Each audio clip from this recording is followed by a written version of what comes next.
Good evening, everyone. Thank you for your warm applause.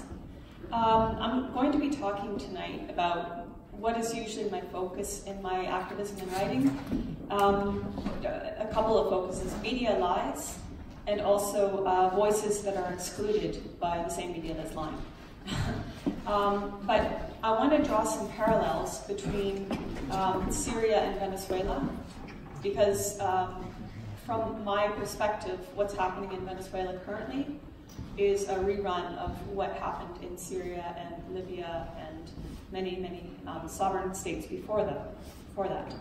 So I'll try to briefly, I won't dwell too long on Syria, but I want to make some points before getting on into Venezuela. So basically, this copy didn't, yeah. What I wanted to say, in essence, about why I feel what's happening in Venezuela is the new Syria, is because whenever there's a regime change operation, there's a kind of straightforward recipe employed. You demonize the leadership and those who defend the leadership and their country. You support an opposition that is inevitably violent and whitewash their crimes. You sanction the country, wage economic war against it, attacks the infrastructure to create unbearable conditions. You create fake news about humanitarian issues, possibly wage false flag incidents to incriminate the government. You control the narrative, and you insist that that intervention is necessary for the well-being of the people. So, starting with Syria, one of the first things we were told about Syria was that there was a popular uprising. This was a peaceful demonstration against a tyrannical dictator who probably ate babies for breakfast. I know it's kind of gross to be flippant about the subject, but the war propaganda has been that disgusting and that absurd that sometimes you have to crack a joke now and then. So I will give you some examples of people who were in Syria in the very beginning. And one name you may be familiar with if you were following Syria is Father Frans van der Loo. He was a priest. He'd been living and doing his being a priest in Homs, Syria for many years. And in January 2012, he wrote, well, this is not him, this is a friend who I interviewed in Homs in June 2014. But he wrote in January 2012, quote, "Most of the citizens in Syria do not support the opposition. You can't say this is a popular uprising. The majority of people are not part of the rebellion and certainly not part of the armed rebellion. From the start, the protest movements were not purely peaceful. From the start, I saw armed demonstrators marching along in protest who began to shoot at police first.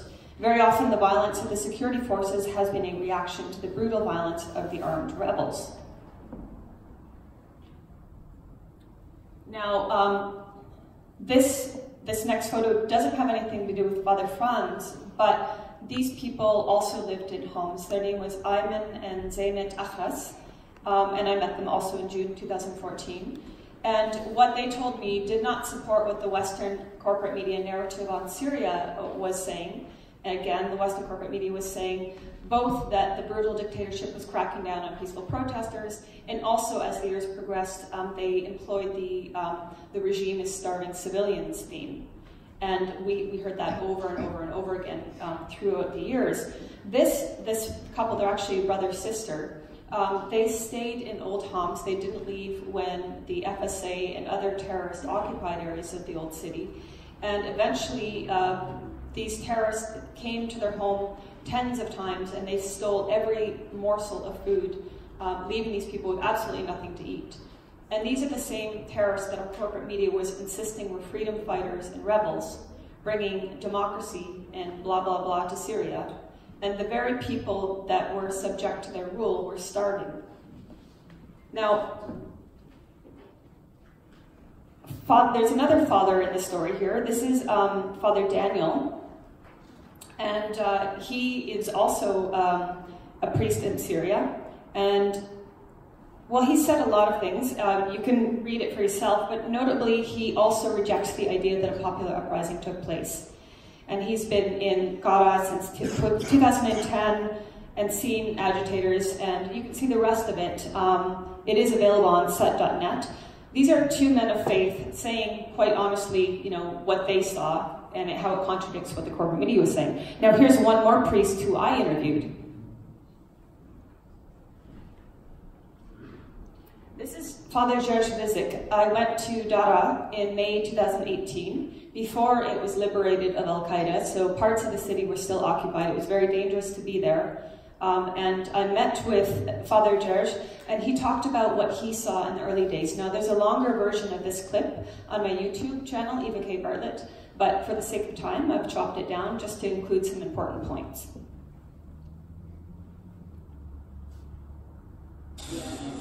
طبعا أنا جورجوس رزق كاهن درعا للروح القدس، وأنا مقيم في درعا منذ عام 94. قبل أن أتحدث عن بدايات الأزمة في سوريا، أريد فقط أن أنوه أن لكل العالم الذي يريد أن يقرأ تاريخا كان يأتي إلى سوريا، الذي ولا يبعد كثيرا وهو خط تماس بين منطقة والعلوي على التاغوت. بساطة الشعب أو الكثيرين الذين انجروا وراء هذه الأمور الدينية. الحي الذي أقيم فيه يسمى شمال الخط، وهو ضمن درعا المحطة، ولا يبعد كثيرا وهو خط تماس بين منطقة درعا البلد ودرعا المحطة. كان يأتي المتظاهرون من القرى ومن درعا البلد يجتمعوا داخل درعا المدينة. لم يكن هناك جيش في المدينة أساسا، هناك مفارس شرطية موجودة، وهذا موجود في كل العالم وليس فقط في سوريا أو في درعا تحديدا. لم يكن هناك إطلاق نار من الجيش. كنا نرى بعض المتظاهرين الذين يأتون على الدراجات النارية وهم يضعون الأسلحة النارية تحتهم يجلسون عليها. شمال الخط الحي الذي أسكن فيه مباشر أمام بوابة المجمع الحكومي.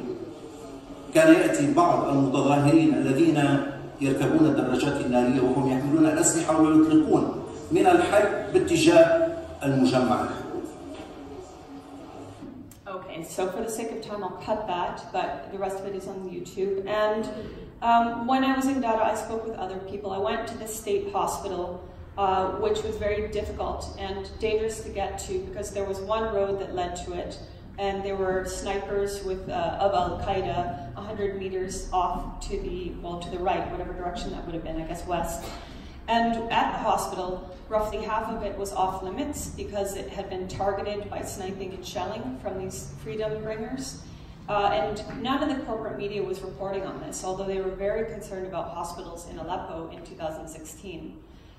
Dara was liberated through reconciliation agreements some months after I went to it. And Father George sent me a message on Facebook wishing me well, thanking me, and saying, can you please remove the video from YouTube? So actually that one isn't on YouTube anymore. I was conflicted because his testimony was so powerful, but I had to respect his wishes because with the reconciliation deal, some of the armed people that had been fighting against civilians in the Syrian army were now residing in Dara, and he was being threatened. So I had to remove, I did have to take down that video, so I'm sorry it's not on my YouTube after all anymore. But the point being, people in Dara were telling me that no, what happened here was not peaceful from the beginning. They were calling for the slaughter of Alawites, they were calling for Christians to be expelled. Hopping along to another theme I have already touched on is the theme of starvation. And in 2016, if you were following events in Syria, you would have heard two main places being talked about in corporate media. And these are Madaya and eastern Aleppo. And people were saying, the corporate media, was saying that civilians are starving there because the Assad regime is starving them and denying food into there. Now, in December 2015, I went to an area called El War, which is in Homs, and I went to the last military checkpoint before, if you were to walk another 100 meters on, you'd be at the Free Syrian Army or the Nusra checkpoint. That area was occupied. I couldn't go in there, but Syrian civilians were going back and forth. I saw people carrying food and going in. I saw trucks of food going in.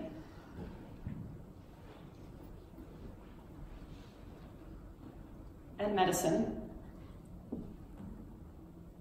This is December 2015. Now, fast forward to January 2016. This is Al-War. Al-War and Madaya at the same time were being talked about. Madaya had more focus. Madaya is west of Damascus. It's kind of in the hills, very pretty area. It was also occupied by various terrorist groups. And this young girl's face was one of many fake news images plastered across corporate media. In this case, it's Arabic media. And well, this is from the original photo compilation on the upper right-hand side. It was published in Arab media. They were saying this is a young girl starving in Madaya. It turned out she was from South Lebanon, not starving. And there were many other instances of photos that were used and published in corporate media claiming it was in Madaya, when in fact, in many cases, they weren't even in Syria.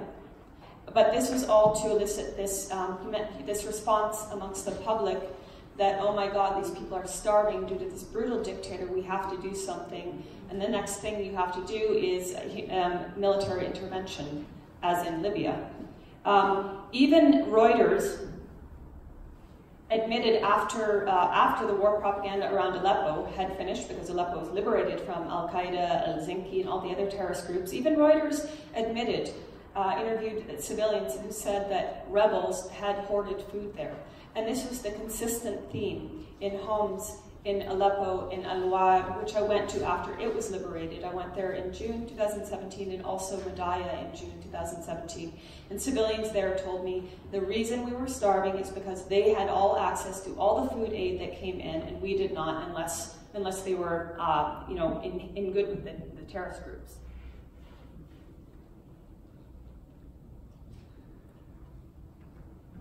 Okay.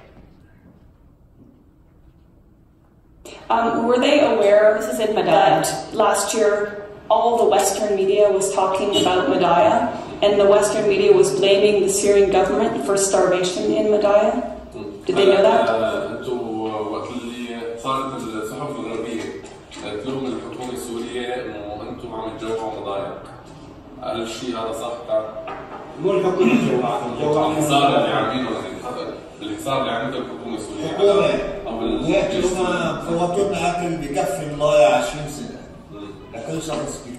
So the translator translated, essentially, were you aware that the media was saying that the military siege was the reason for your starvation? And the guy said they entered food and enough for 20 years. He's exaggerating, but he's making the point there was ample amounts of food that entered into Madaya.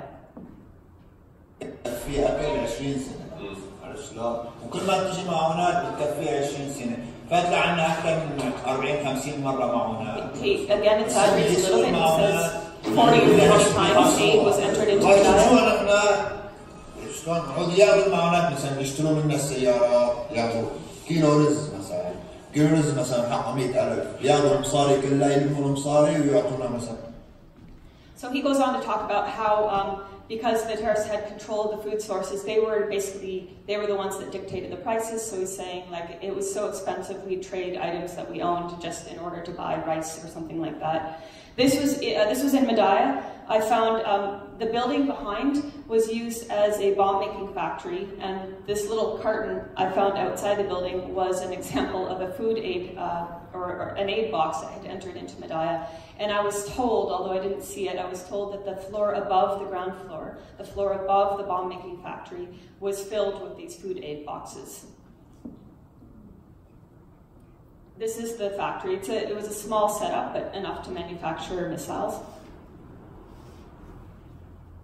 Now, again, I'll just skip ahead to another element of propaganda that's been used over and over and over again in Syria. Frankly, I won't be surprised if we hear this regarding Venezuela, and that's about the use of chemical weapons. And this is a theme that's been since 2012, even perhaps 2011. The the opposition, the supporters of the so-called revolution, and the corporate media and Western leadership have accused the Syrian government of using chemical weapons against its people, always at very illogical times. For example, in 2013, when weapons inspectors were coming to Syria precisely to look into the issue of chemical weapons use, the Syrian government then allegedly decided it would be super timing to then use chemical weapons. And in this instance, the man in this video, this is from Duma. So you may be aware that in 2018, it was alleged that a chemical weapon, perhaps a nerve agent, had been used in Duma. All the corporate media ran with it, again blaming the Syrian government.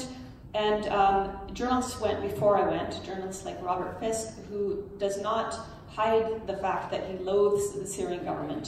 He went there and he said, everybody he spoke with, including medical staff, said there were no chemical weapons used. And this young man, he's a medical student that was at the medical point where patients were brought in, and if you were following this, you would have seen a chaotic hospital scene, hosing down people, including especially adorable children, and implying that they were suffering the effects of a chemical weapon or nerve agent.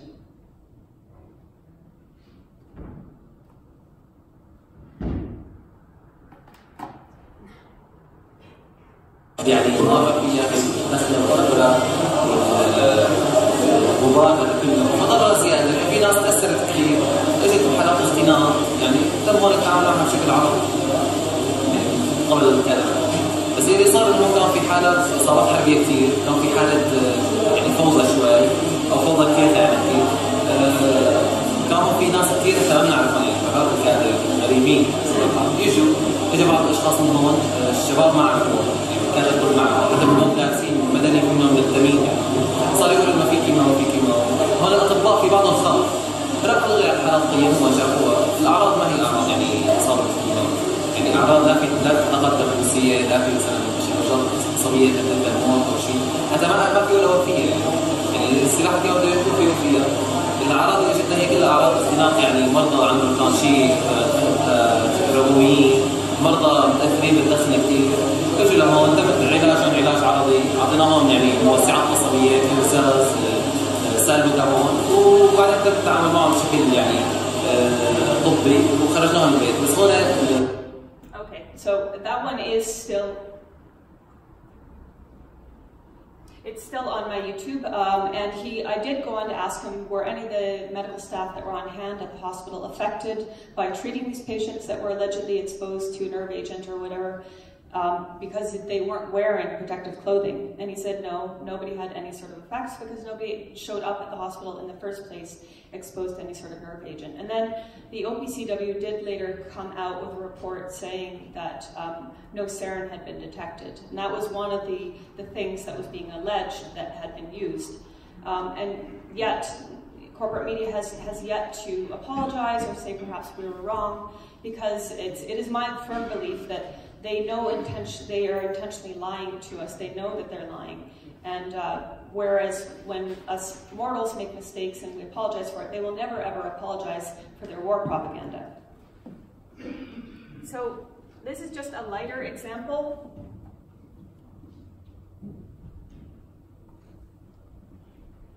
You might have seen this video going viral a few years ago.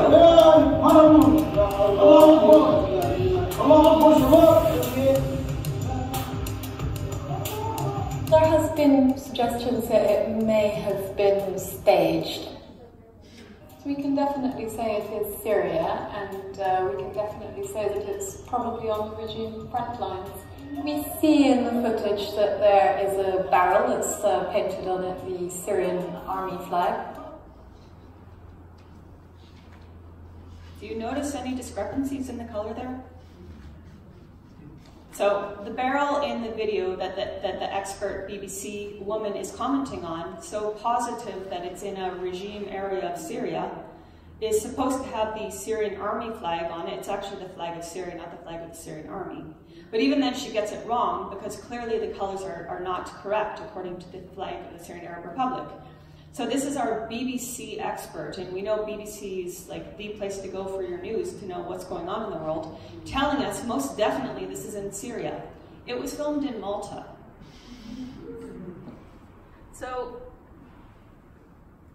these are barrels I took on Castella Road, which when I was there was being used as a humanitarian corridor to allow Syrian civilians that were in areas occupied by terrorist groups to escape and be given medical care. Unfortunately, no one escaped that day because terrorist groups did shell the corridor during the time that we were there twice, and then 5 times more afterwards. But again, that is what the flag of Syria looks like on a barrel, not the one in the video that the expert commented on.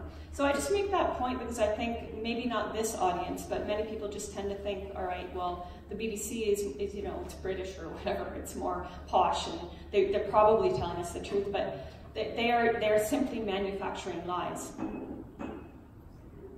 So one more point on Syria, well, a couple more points on Syria. You may be familiar with this boy.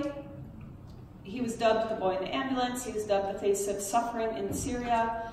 He was dubbed the poster child of the revolution. His name is Amran Daknish, and corporate media picked up the story, as you can see this collage of different publications around the world, and they insisted that this boy was injured, perhaps gravely injured, by a Russian or Syrian airstrike. It didn't really matter which, because the whole point was to vilify both of them, in August 2016.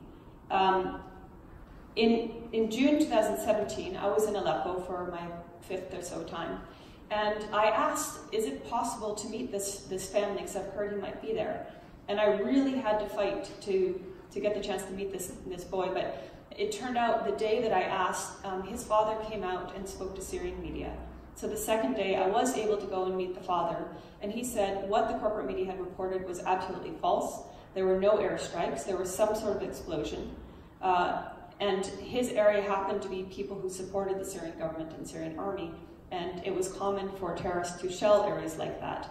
One of his sons did die. He was outside, and some of the rubble from this explosion that was not an airstrike led to his death. But he said he felt the media had exploited his son Amran. They traded in his blood, as he said, and he had waited to speak to media for a long time because he had been so hounded by terrorist-supporting media.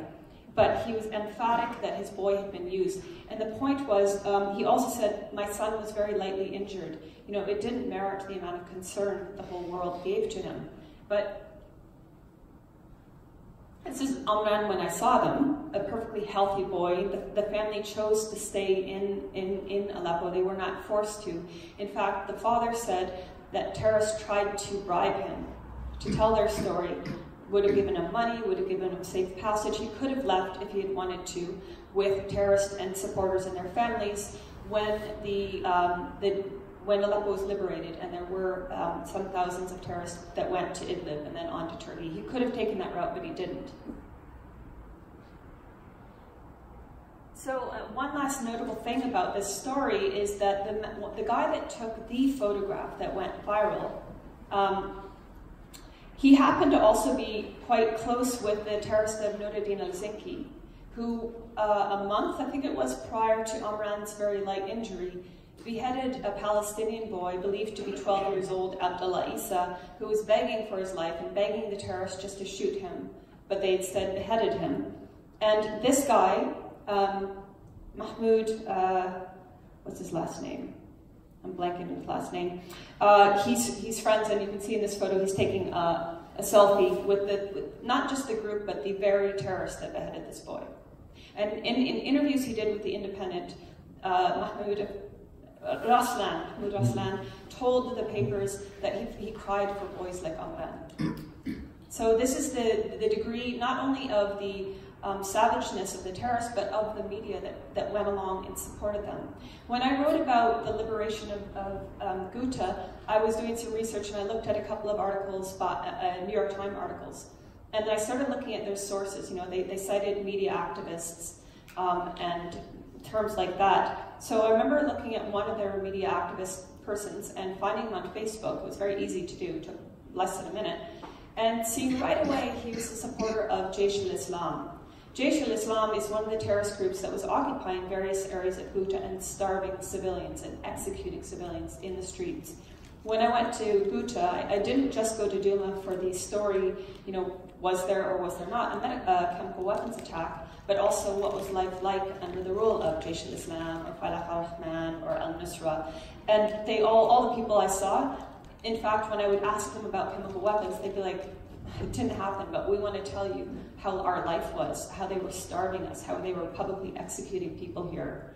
And so the media, if I could find that not just one, but 3 of their sources adored Jaish al-Islam and had eulogies to the leader of Jaish al-Islam who was killed a year or so prior, if I could find that so quickly, you would think that the New York Times, an esteemed paper, could have found that out. And I firmly believe, again, they knew their sources were tainted, but they chose to use them because what these sources were saying about the big bad regime suited the narrative. All right, so I do want to show this clip because this is an example of a voice that is being excluded from corporate media.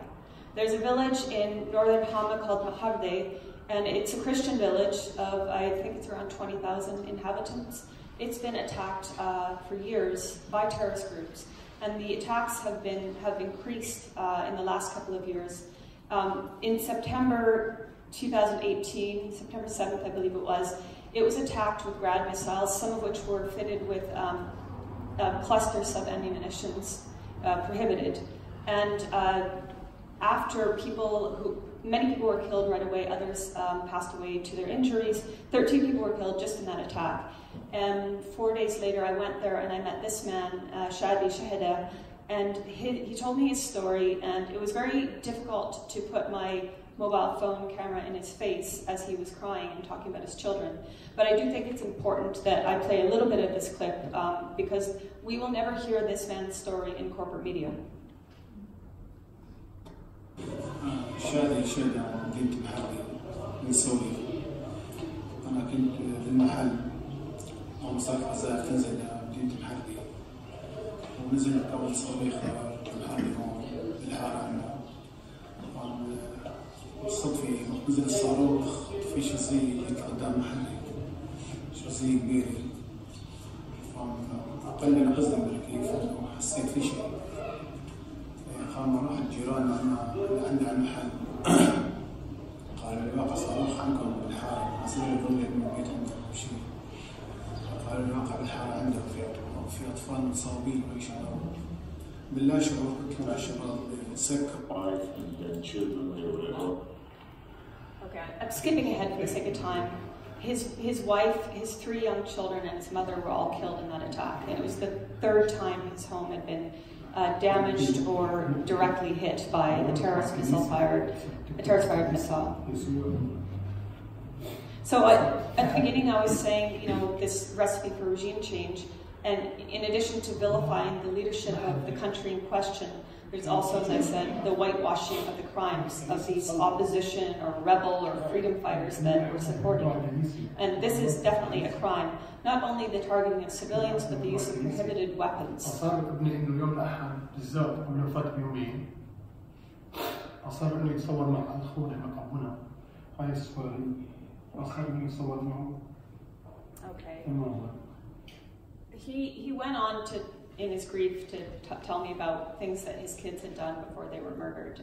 That is on my YouTube. My dear friend and colleague Vanessa Bealey has been back in Harde and Skalbia, another village nearby, and they've been attacked recently, and she's been doing excellent reporting on, again, what the corporate media is disappearing or just flat out ignoring. So I would recommend you look at her writing on 21st Century Wire. This video, I guess I want to be mindful of time, and I had a lot that I want to say. This video is on my YouTube. This man is Dr. Amr Khandous. He's a doctor. He was in Dara, in a military hospital in Dara province in 2011 when things began in Syria. And in this video, there's a longer version, but in this short clip, he goes on to talk about how Al Jazeera lied about what was happening. He said there was ample amounts of doctors in the hospital, and Al Jazeera was saying there aren't enough doctors and civilians are not being treated. He said that all the doctors got an order from the commander of the hospital, the military commander, that should civilians come, they would be treated first before any military personnel. And yeah, it's very, very interesting because he saw this with his own eyes. Also, a woman in the hospital waiting room or somewhere in the hospital live streaming. This is in March 2011 in Dara, which is rural Syria. When I go there with this smartphone and I get into the rural areas, I have a hard time getting an internet connection. So it does beg the question, what was this person, what kind of phone technology did this person have in March 2011, an average Syrian citizen, that she was able to live stream from this hospital in Dara that was then, the live stream was being shown in Al Jazeera and they were manufacturing these lies. So I could say a whole lot more about Syria. However, I want to get to Venezuela, and I think I've made a few points, I hope, that with Syria, what the media has done is ignore the masses who do support their leadership and their army, and whose voices, if they were to be given a platform, would totally dismantle the corporate media lies about needing to replace Bashar al-Assad as president and install a democratic leader, when the leaders that they had suggested to install would lead to a rule so brutal, and it would destroy the secular nation that is Syria, a very lovely secular country. So vilifying the leadership, disappearing the voices, and then manufacturing these humanitarian crises that we need to solve. Well, in my opinion, solving a humanitarian crisis in Yemen or in Palestine, in Gaza, we could very easily solve those. You could end the Israeli siege on Gaza that's been going on for well over 15 years. You could end the Saudi bombing of Yemen and the starvation campaign of the Yemeni people. And you lift the sanctions on all these countries. But I will get into that. But I'm just to point out the hypocrisy. So with Venezuela,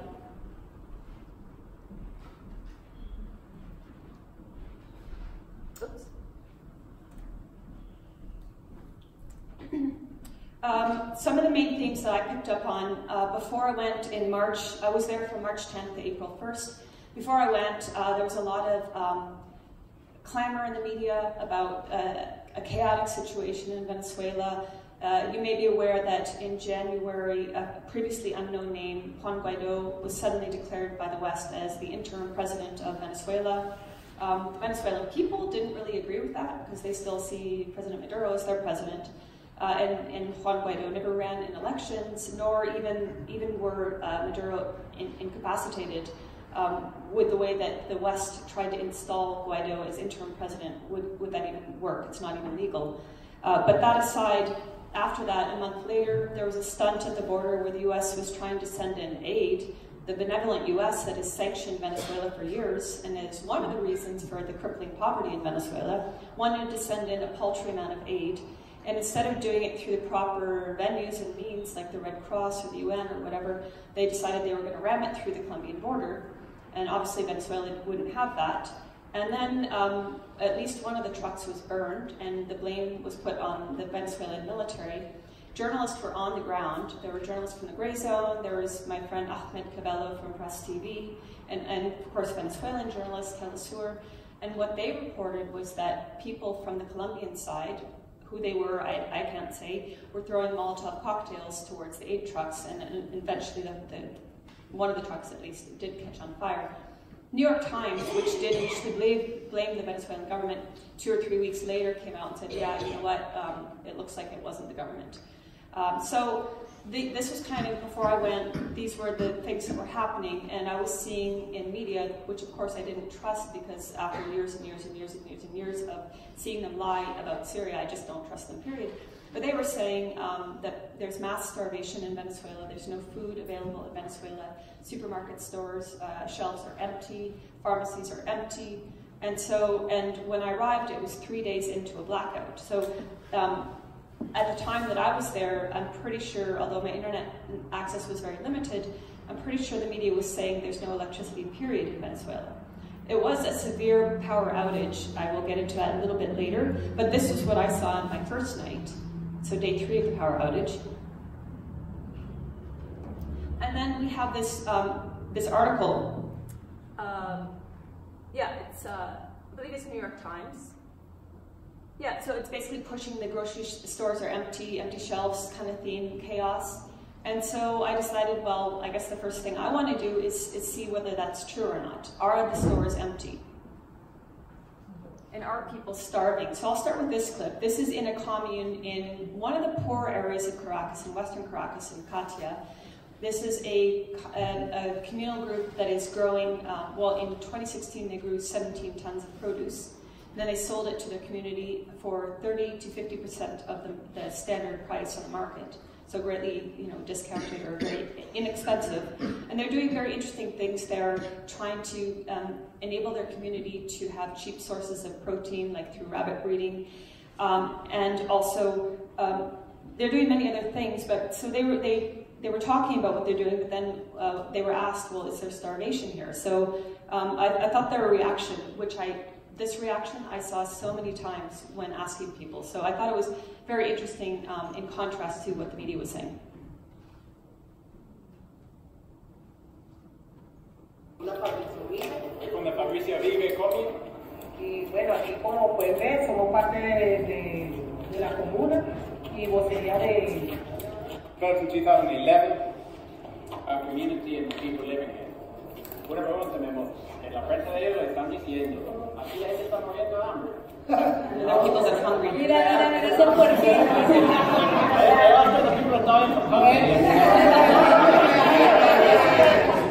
They went on to say that we need to go on a diet.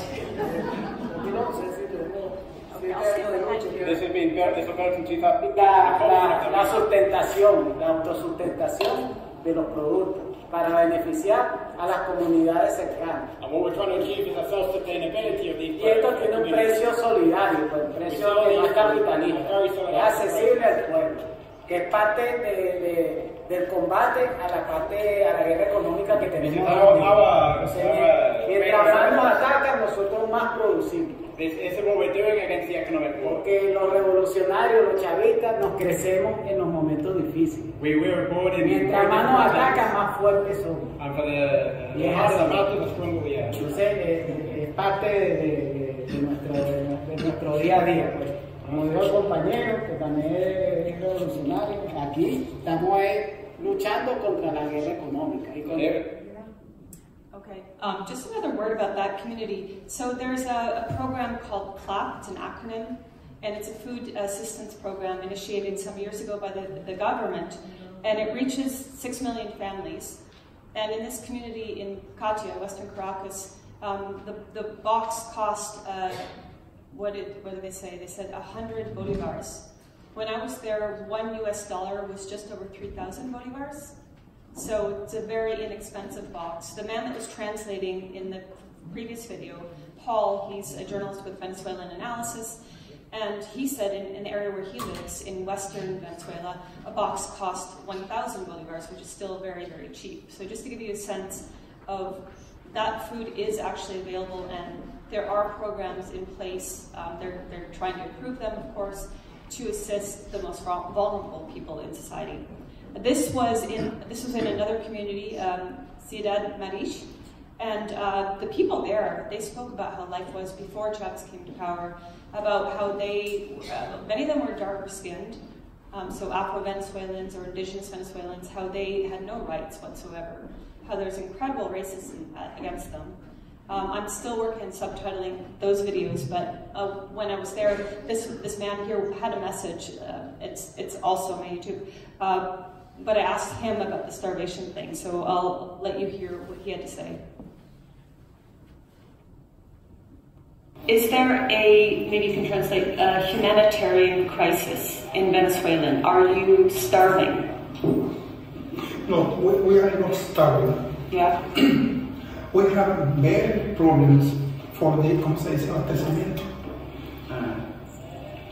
Para obtener los alimentos, we have a very lot of problem for get food, but we are not starving. This is not an humanitarian crisis in Venezuela. No. Yeah. Aprovechamos de decirle a esos gobiernos desde aquí, estos negritos que son, ¿sí? Que la pelea no es contra nosotros, nada más. La pelea es contra un pueblo que está decidido a ser libre. So, to say to your government, this isn't a fight against Maduro, this is a fight against the people that are trying to be free. Thank you. Mr. Trump, we will win. And I have a couple of longer clips showing scenes I was seeing in Caracas. I was staying in an area, there's a pedestrian area called Sabana Grande. I was staying near that. And I was going out walking, sometimes with another person, usually just on my own, just filming the streets, I guess for the sake of time. Well, you know what, I'll play it as I'm talking. Yeah, it's on my YouTube, but the point was, this was day 3 or 4 of the electricity, the power outage, and some shops were open. You can see people in some of the shops. Bear in mind that the metro in Caracas serves around 3 million people a day. So with the metro down, the streets were much, much emptier. The other thing I wanted to say is that I spent 5 months in Caracas and 1 month in Yaracuy, west of Caracas, back in 2010. And I honestly didn't see a big difference this time between when I was there in March and when I was there in 2010. The difference is obviously things are perhaps more expensive for people, but in terms of like chaos on the streets or whatever, especially when the power was fully restored and the metro was running again, it was like I remember.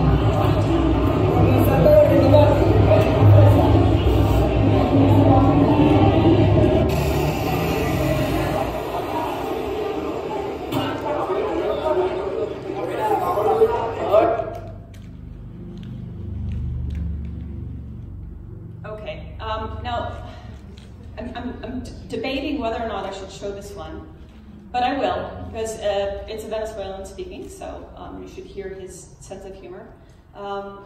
This is my friend, I'm sorry if there's any Spanish speakers in the audience, as there are. You could pronounce my pronunciation, Yaskari, something like that. He's a leader of a youth collectivo, and which does really remarkable things for the families in his community. But I had gotten to know him. He'd been taking me around to some of the poorer areas of Caracas, and he also lives in an area that's not extremely well off. And there's a barrio, a very poor area, just kind of below where he lives. So one day I was asking him, like, just again pursuing this theme, like what's the reality here? Like, I know people are poor. I know they can't afford the stores. I know it's the people that live in the eastern areas that tend to be opposition supporters that can afford these massive supermarkets and luxury items. And I know that average Venezuelans are poor, and we have to take into account hyperinflation and sanctions, but really, is there starvation here, like in your community? So what he did was he decided we would go walking through the barrio, and he'd ask people. These are lollies. What do you call them? Do you call them lollies? Lollipops, yeah. So we're going around the barrio, and our friend is asking people if they're dying of hunger. Estamos buscando a la gente que se está muriendo de hambre.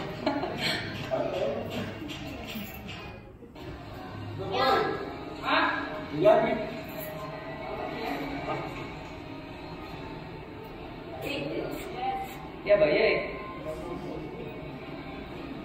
Aquí no se está muriendo de hambre. Yo tampoco.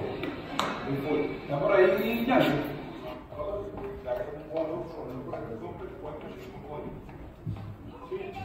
¿Qué es una teta? Muéstrale una para que yo sepa. Tetas, ok, por favor. No sé en qué sale. Papá, tú te estás muriendo. Watch his face. ¿Comiste algo? ¿Qué comiste? Yo veo ahí. He looked confused by the question. Mira. Ah. Helado popular.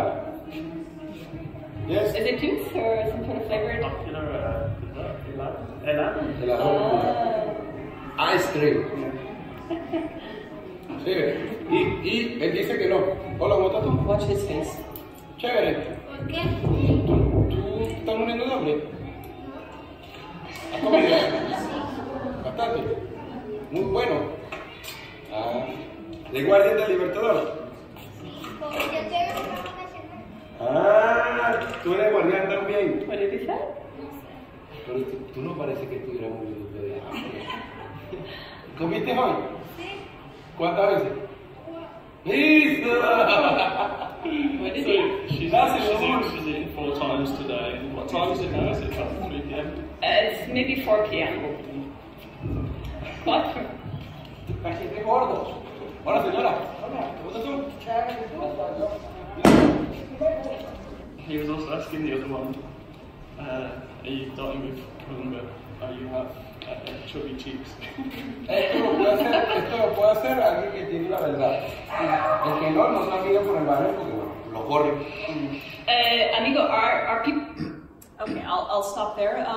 Now I know I've gotten the accusation. Well, Eva, this is only in Caracas, right? So bear in mind, this was Western Caracas. Some areas in Western Caracas are desperately poor. Some are like, I guess you would say, lower middle class.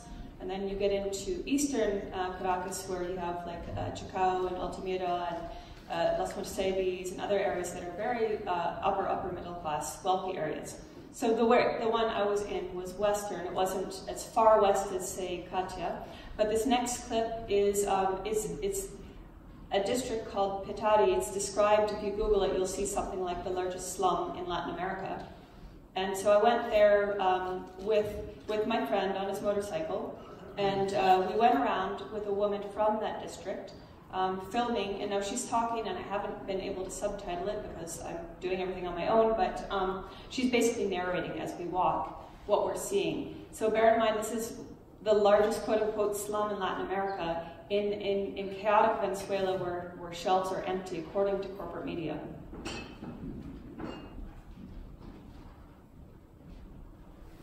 Bueno, aquí están ellos batallando con nosotros, los compañeros, ¿qué te puedo decir? Bueno, y aquí batallando, el pueblo venezolano batallando, indiscutiblemente cuando estuvimos ahorita sin luz, las personas igualitos sin luz estuvieron aquí, vendiendo su comida, porque si no venden la comida, ¿cómo también llevan el sustento a la casa?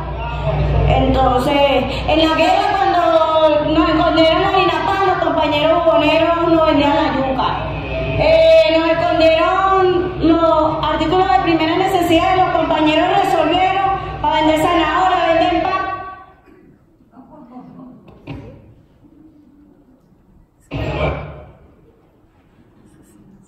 Ni nada por el estilo, seguimos batallando, seguimos en lucha. Aquí, bueno, como tú puedes ver, aquí está la harina pan, pero ahí está la yuca. Vamos a entrar para acá. Compañeros, como todo, la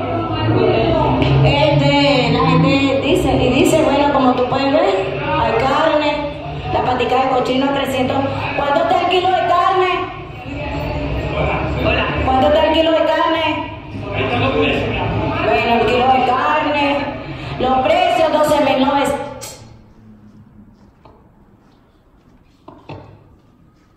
No sé, señora, si quisiera decir unas palabras, estamos en unos medios internacionales. Está bien echándole, como acaban de decir ustedes, que aquí no hay nada, de verdad, luchando hasta donde puedan.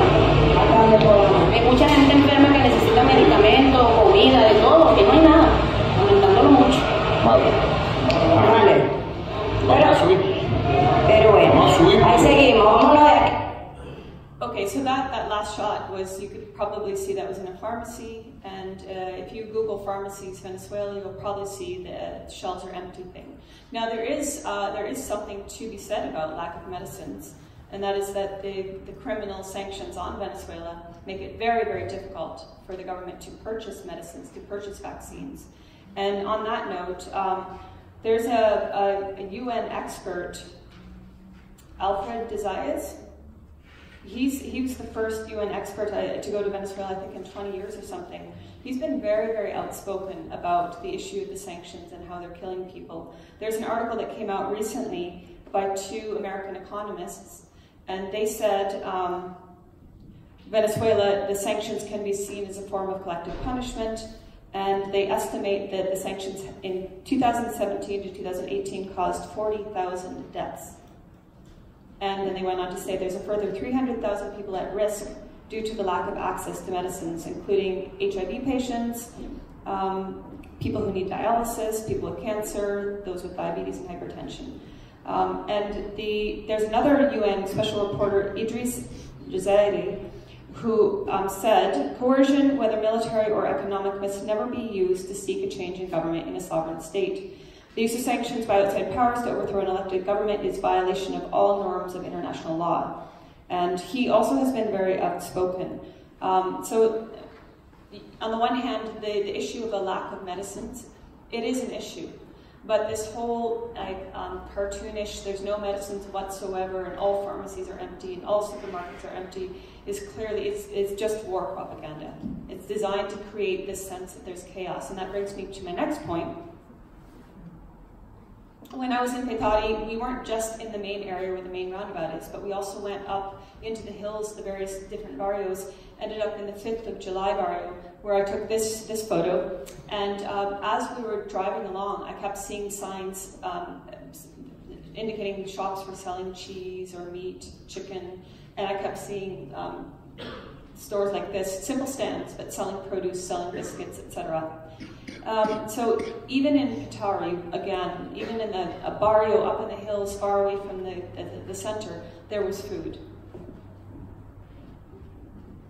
But I did see elements of chaos.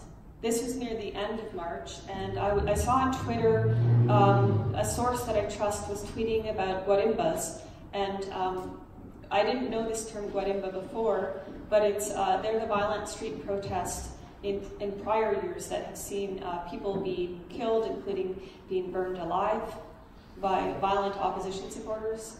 And there's the case of, there's the case of Orlando. One moment, please. Yeah. The case of Orlando Figueira, who in June 2017 was just walking through an area where there were these barricades, these guarimbas, and he was attacked and stabbed and burned alive. They accused him of being a Chavista. He was apparently just going to or from his work. And although I was not able to see opposition protest, I did try. I've been told by others who have seen them, and by Venezuelan journalists and activists, that they're not every single person, of course you can't generalize, but in general, the right-wing opposition in Venezuela is extremely violent. Even if you get on Twitter now and you do whatever search you want to do to find out what's happening with the Protection Collective in Washington, D.C. There's a group of activists living in the Venezuelan embassy in D.C. to prevent the U.S. from handing it over to the Guaido opposition. And they have a lot of footage of the vulgarity and violence of opposition supporters, even in the States, where the police are essentially just standing back, the Secret Service is standing back and not doing anything when these people get violent. So if this can happen in America, and it's happening in Venezuela on a much larger scale. But in this particular photo, I think this photo is a good illustration of why it's wrong to call Venezuela a dictatorship. That doesn't mean you have to love everything about the government, but you want to use a black and white term, dictatorship, then you have to look at some facts. The opposition media is free to write all sorts of vulgarity and filth about Venezuelan leadership. And Abby Martin did a very good job exposing that when she was in Venezuela, going around and grabbing all the papers she could and finding predominance of opposition supporting media. But also the fact that this kind of scene happens all the time. So I thought, after seeing the tweets, I thought I flagged down a motorcycle taxi, I hopped on, and I went to the area where the barricades were up, thinking maybe it's going to be a guarimba, and it would be good to document this. It wasn't, apparently. I talked to two different journalists later, and they said, no, there's a different type of barricade. There are the barricades that were very violent, and there's these other barricades that are erected to get a need met. So, for example, maybe they wanted a water tanker delivered or something. So they literally are lighting objects on fire in the middle of a busy city street. And they get their need met, and then they dismantle the barricade. This is according to the journalist, who I have no reason to doubt. So I think this is a good indicator that if this was a dictatorship, these kind of things wouldn't be happening. They would just be gunned down or imprisoned. But they actually have the reverse effect. They get the state to provide a need that they're asking for. So I just thought that was an interesting observation to make. But that was the only chaos I saw in Venezuela. In Petare, where I showed you that food stand, this was the scene I was seeing. And I actually just jokingly said to the friend that was with me, don't these kids know there's a humanitarian crisis going on? But also scenes like this. And this. and this. And this. These are people waiting in line. When the power has come back on, they're waiting at an ATM for their chance to withdraw money because they haven't been able to when the power was off. But they're waiting calmly. And up here on the mountain, these were water tankers organized by the government to be sent around Caracas. And there was a billboard with around 20 hospitals and clinics that were being prioritized to have these tankers sent to. And this, I'm going to play some of this. This is an interesting clip. This is on a mountain overlooking Caracas. And the people are lined up to get spring water. And, well, I'll play a little bit as I talk. People from Caracas always took water from this spring, but this group of people that's taking the water now is because of the problem or the consequences of the blackout that Venezuela lives in this moment. Well, this is very clean water. This comes from the mountain. It's purified by the stones of the mountain. We have no problem if we drink this water. Estamos obstinados. Maduro, coño de tu madre, no lo queremos. Dígale que se vaya para el coño de su madre. We're tired of this. Maduro, son of a bitch. Que aparezca aquí. Dígale que se llegue aquí donde está el pueblo. Maduro to come here. Que llegue aquí al Ávila. Ávila, que venga. Here to the Guerrero Urbano. Where the people is. Oye, mi amor, ¿y tú? Cogiendo agüita, que nos cuidó Guaidó con sus ansias de tener poder. I'm taking water, the water that Guaidó take us in his society to get the power. Entonces le debemos al desgraciado bastardo de Trump. Señor presidente de los Estados Unidos, Venezuela es 100% libre. Si nosotros... We owe it to Trump, Mr. President Donald Trump, Venezuela is 100% free. We are free people, if we... Si nosotros, los venezolanos, resolvemos nuestros problemas aquí, tanto opositores como oficialistas, no queremos la bota yankee, no queremos intervención en Venezuela. Venezuelan people doesn't want the route of the Yankee troops on Venezuela. Even opposition and government can solve their problems without foreign intervention. I just need to clarify, did she say she is with Trump? No, she's against Trump. Oh, okay, that's what was Yeah. Milagros Guevara Aliego, la pastora, te quiero mucho, Venezuela. Milagros Guevara Aliego from la pastora.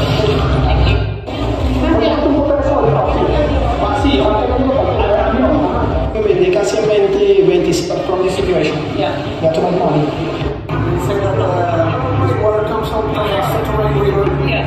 That comes from this area.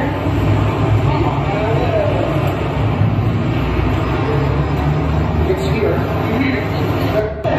¿Qué opinas tú del periodista que vino acá y dijo que el agua estaba contaminada? Claro, ¿cómo que se está contaminada? No se está contaminada. ¿De qué boca se está contaminada? It's wrong because this water is not polluted, it's not contaminated. Lo que hay que hacer uno para tomar sus medidas preventivas es hervir el agua, ¿verdad? Y echar eso de cloro como dice, no nada. You need to prevent anything is to boil it and clean it with chloro. This is a chloro spring that comes through the city and gets here. Una, dos, tres salidas. Y aquí los policías también sacaron una boina que están dando agua ahí. Ese animal no. This chloro spring has 3 tubes that come through the highway. The police have been to take another one, so the people can take water from here.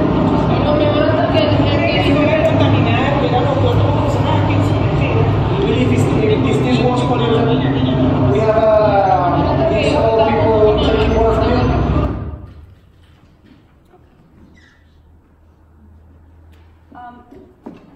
So that's all just to illustrate that the main themes that were being blasted by corporate media of mass starvation, empty shells, etc., and chaos wasn't true, not what I saw. And I was also speaking with Venezuelan journalists and foreign journalists that were able to get outside of Caracas and go elsewhere. And they said, I asked, was there rioting in Caracas? And they said no. There was rioting in Maracaibo on the border with Colombia. But then they said that, the looting, I should say, not rioting, looting. They said that the shop that was looted was a mall, Symbol Mall, I think, and it was looted of like soft drinks and beer. So, and I was asking my brother who lives in Toronto, like, all right, well, we had a power outage years ago, right? Like, what was the mood like? He said, oh, it was good, you know, people came together, it was good. I said, do you think if it lasted 5 days, it would have been like that? He's like, no way, it was only just under 2 days. If it was 5 days, people would be breaking into shops and looting. And the first power outage from March 7th lasted, I think it was 6 days. And it did affect every aspect of life. And now I will dwell on Palestine for a moment, because I lived in Gaza for 3 years, and I was living half that time with a family in central Gaza, living as they lived. So when the power was out, the power was out. When the power was out, there was no water because you couldn't pump it to the rooftop tanks. When the power was out, for Palestinians in general, you know, it affected everything, your ability to refrigerate food, the hospital's ability to function, the sanitation, the ability to pump the sewage into the sea, which is what they do because the Israelis won't allow them to build proper or new containment holding facilities, and if they don't pump it into the sea, it overflows into the streets, and that's happened many times. So there's many aspects to life in Gaza without power, also most notably that they've been enduring this since, I think, 2006 when Israel bombed the power plant. When I lived there, the power was out for, you know, between 16 to 20 hours a day, all the time. And now I think they've got power for 8 hours a day. So this is, as I mentioned earlier, there are humanitarian crises that have been completely man-made and that could be stopped immediately. And I would say, I'm sorry if I'm overlooking other glaring ones, but Gaza and Yemen are two of the most glaring examples I can think of. And the fake concern we see in the corporate media and by people like Marco Rubio or John Bolton, you know, the usual suspects, they don't give a damn about people who are actually suffering. And the reason I belabored the point of there being food or there not being chaos in the streets of Caracas is because they are crying crocodile tears and saying we must do something for people of Venezuela. There's an interesting point. I would really recommend this website called Misión Verdad, a group of Venezuelan investigative journalists. Most of their content is in Spanish, but they did have one, they do have some in English. And so one of their articles, I don't have the link here, but anyway, I'm going to quote from them about the first power outage. He was saying something that Marco Rubio had said 5 hours before the electric sabotage that left Venezuela without service, showing he was informed of what would happen at night. Because he was I don't have the quote here, but he was predicting there would be like this great chaos and emergency related to electricity. Even before the communication minister, Jorge Rodriguez, informed the media about the scope of the attack on the electricity system, Rubio said on his Twitter that, quote, backup generators had failed.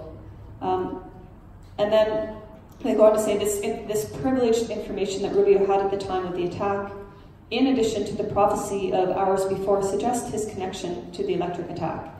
And that is an accusation the Venezuelan government makes, that the US did wage sabotage on the electricity grid, which adds more hypocrisy to their fake concerns about Venezuelans, when with the sanctions and with the attacks on the electricity grid, they are the orchestrators of suffering in Venezuela.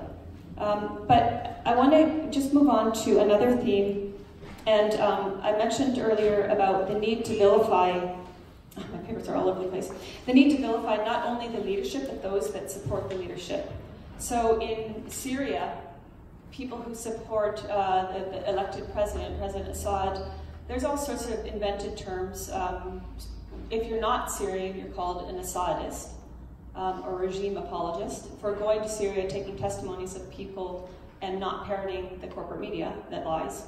If you're a Syrian, you might be called Shabiha. And so there's also, in Venezuela, there's another parallel, and that's the demonization of colectivos. And I believe I saw somewhere today, trying to remember where, that the US is deeming colectivos as terrorists. Colectivos are literally organized groups of people, right? And they can be anything feminist, environmentalists, etc. And I mentioned that I'd spent time with this, with Yaskari, the leader of a youth collectivo. So they help 170 families in their area. They help the youth with their needs and organize activities for them. They provide affordable produce to the local community. And when the power was out, they supported hundreds of families in obtaining drinking water and safely storing meats and goods that needed refrigeration. But I met a group of collectivos, a motor taxi union, on March 30th. And this brings me to my next point, is the corporate media's erasing of the disappearing of the support that leaders do have. Again, this is not to say that any leader is perfect. This is just to make the point, the leaders in these countries that are being targeted for regime change do actually have support. Assad has tremendous support. And I'm not lying to you when I say that every time I go to Syria, I have people tell me how much they respect him or adore him. And I've had this since my first trip to Syria in April 2014. And aside from that, you can find numerous instances of mass demonstrations in support of Syria and against the US intervention in Syria. Same in Venezuela. So I mentioned on March 30th, I met these motor taxi collectivo unions driving their bikes. I was riding with Yaskari on his bike with this collectivo. They went throughout the city, and their point was it was defying the US aggressions against Venezuela. So one of the leaders told me, "We aren't terrorists, the terrorists have come with the opposition," and went on to say that the government brings terrorism to Venezuela. Another of the men there said, "We're on the streets to tell empires of the world to take their hands off Venezuela, to respect Venezuela and the self-determination of people who decided to be free. We are suffering because of terrorism that has been implanted through a US puppet named Juan Guaido. We say to you, Guaido, and to you, Trump, you took away our water, you took away our light, but you ignited our soul, and we're determined to defend our country with our lives if it's necessary." I think it bears mentioning that there's something like 2 million militia in Venezuela, and all the time there are people volunteering to join militia, including people in their 50s and 60s. These are people that are determined to defend their country and not let happen to Venezuela what's happened to Syria. But I want to show you something that, if the corporate media, in my opinion, because I don't spend a lot of time looking at them, it's too painful, but at the reporting, but my estimation is if they do report on a pro-Maduro or pro-Venezuela demonstration like I'm about to show you, they will say, well, these people were forced to be there, right? So keep that in mind as you watch this clip.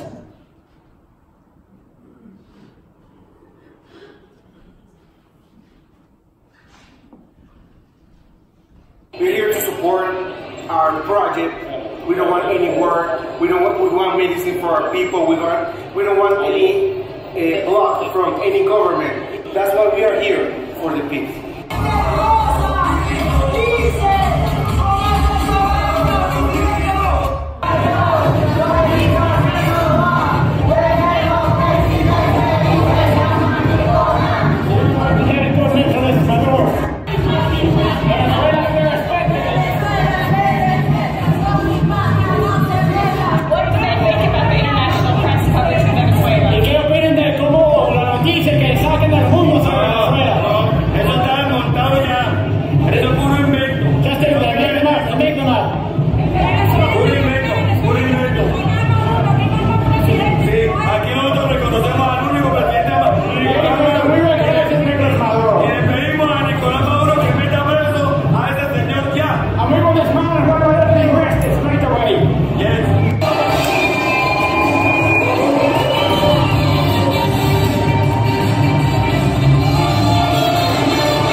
But the point is there were masses, I can't even estimate the number, but I walked with the demonstration for between 2 and 3 hours, and it went on and on and on.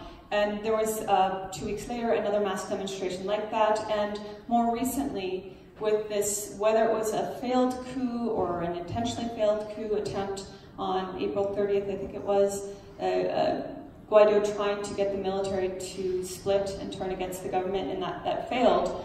We've seen, if you're following what's happening in Venezuela, we've seen even more massive shows of support for their country, for their Bolivarian revolution, and against imperialism. So, on the other hand, as I mentioned earlier, I did try to go to opposition protests. On the same day as this protest I just showed you, March 16th, there was supposed to be, after that, an hour or so later, there were supposed to be protests in different opposition areas, but they never materialized. Then 2 weeks later, in the evening, I was told, and I saw on Twitter, there was going to be the next day, March 30th, I think it was, more protests. So starting at 10 a.m., and on Twitter, people have been posting like photos with like naming points where the protests were going to start. La Candelaria, El Paraíso, and other places. So I flagged down a motorcycle taxi and I went to Candelaria, arrived there around 10:20, didn't see anyone. I told the driver, all right, can we go to some of these places? He turned out to be from Katia and was in the Western Caracas and was a supporter of the government. So he was very sympathetic to what I was trying to do, which was to show both sides of, you know, the voices in Venezuela. So he was glad to take me around, and we went to El Paraíso. We went to a few different points where there should have been opposition protesters. I didn't see any. I was filming as we rode, and in fact we came across a pro-Maduro protest that was starting there and walking towards the bigger one that would happen hours later. And finally I went back to the east to Chacao, and I saw like 10 or 15 people walking the sidewalk. They were opposition supporters. And then in Altamira, I saw 20 to 25 people standing in the plaza. It's a fairly known plaza. Altamira is a fairly known opposition supporting area, and that's the numbers they were bringing out. And they weren't as, the two people I spoke with weren't as politically nuanced as the people I met in the Katia commune, or the people I met in the marches that I joined, or random Venezuelans that would come up to me in Plaza Bolivar and just start talking about their constitution, why what Juan Guaido was trying to do was illegal, and they would be pulling facts out of their head. They're very well informed.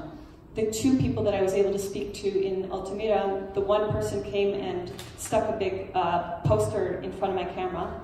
And so I asked, why did you come here to stick your poster in front of my camera? And then she grabbed me and said, you should be over here with us. And then the man, she said, we're starving. And she frankly didn't look starving. And the man much more didn't look starving. But then I said, okay, look, like, what are your demands? And he said, oh, we want an end to the usurpation, and we want elections. And I said, but you had elections. He said, those were not fair. I said, but there were elections observers from around the world that observed and said these were some of the most free and fair elections ever in the world. I hope I'm getting that right. This is my understanding. And he said, well, anybody will say anything with money, essentially saying they were bribed. So this is the two mentalities I got, and that was the more polite of the mentalities. One evening when the power cut, I was staying in a simple hotel, so when the power cut, my hotel power cut. So I walked down 8 flights of stairs and went on to Sabana Grande to see what the mood was like, completely pitch dark. Then, and I heard people shouting, Maduro, Maduro, as they do when the power cuts. These are the right-wingers. And then the power came on, and I heard them shout, Maduro. So I went up to this young guy, I said, I'm confused, like, he didn't really understand me, I don't speak much Spanish. But I was using my Google Translate, and I was writing to him, like, why did you curse, why were you saying Maduro's name both when the power went out and when it came on? And he said this. It doesn't translate properly, but I think you get the idea. He said, it's because when the light goes out, we have the habit of screaming, Maduro blank of your mother. And I was told by journalists who witnessed some of these protests that they are not only violent, but extremely vulgar. And I didn't see that vulgarity. It probably does exist everywhere. I'm sure there are people amongst pro-Maduro supporters that are like that, but it seems to be very systematic. And again, I would encourage you to look at this, what's going on in Washington, D.C., because there's a lot of vulgarity and racism and sexism and all sorts of stuff happening by the supporters of the opposition there. So I just want to show you briefly this last clip.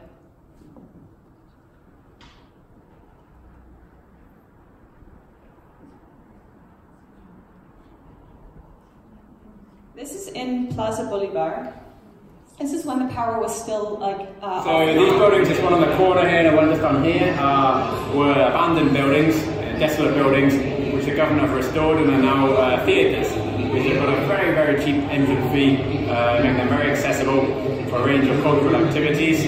This is, if I'm not mistaken, it's the Central Theatre, and this on the left, and this purple building here. Here's the Bolivarian Theatre.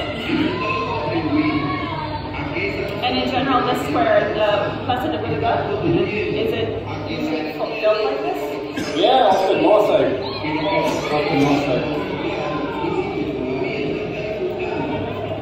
And I was up there. We're not North American. We're not South African.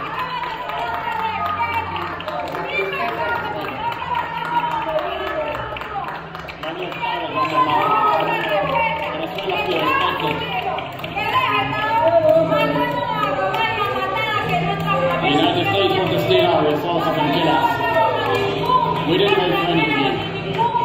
We didn't vote for any Americans to rule us. Trump, stop fucking us over.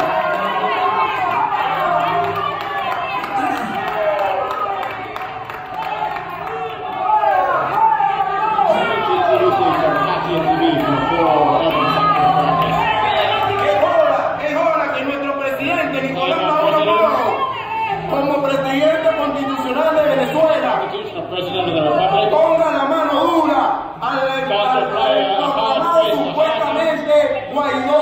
Tiene que ir preso. ¿Por qué? Porque violó la constitución de Venezuela. Venezuela se respeta y nosotros venezolanos tenemos que resolver nuestro problema. Nuestro problema. Donald Trump que resuelva su problema allá. Aquí no.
Okay, so that whole clip is on my YouTube. I'm concerned about the sake of time. So, but these are the kind of people I was meeting, and they would literally just, okay, in that instance, they were already being interviewed by television, but in other cases, they would just walk up to me and start talking, and they would talk with a very deep political knowledge.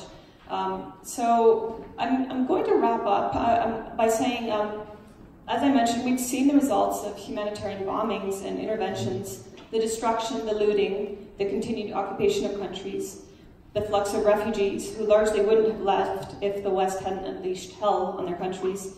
Every time Western leadership says they need to intervene in order to protect the people, but the reality is every action they're taking, from the war propaganda to supporting extremist and violent opposition to the very violent and fatal sanctions they impose on those countries, this is hurting and killing the people. And I don't expect our media or our leadership to stop doing this. But I do hope that people around Canada and around the world stop believing the lies and war propaganda, because even now I still get people on Twitter saying, Eva, look, I really respect your work on Syria, but this time is different.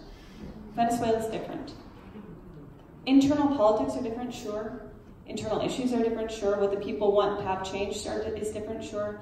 But what the US and Canada are doing to Venezuela is the same as they've done to Syria and so many countries before. And I'm sure there are people who could speak authoritatively on what they've done to Latin America and the same techniques. So just in wrapping up, we can pressure our governments to lift the sanctions and pressure our media to be held accountable. And I'm sure there's some organizers here that might expand on that. But I'll just again refer to Alfred de Zayas on the sanctions. He said, to the extent that the sanctions are the direct cause of death, maternal mortality, infant mortality, malnutrition, death through lack of access to medicines, dialysis equipment, etc., they constitute a crime against humanity under Article 7 of the Statute of the International Criminal Court. Thank you.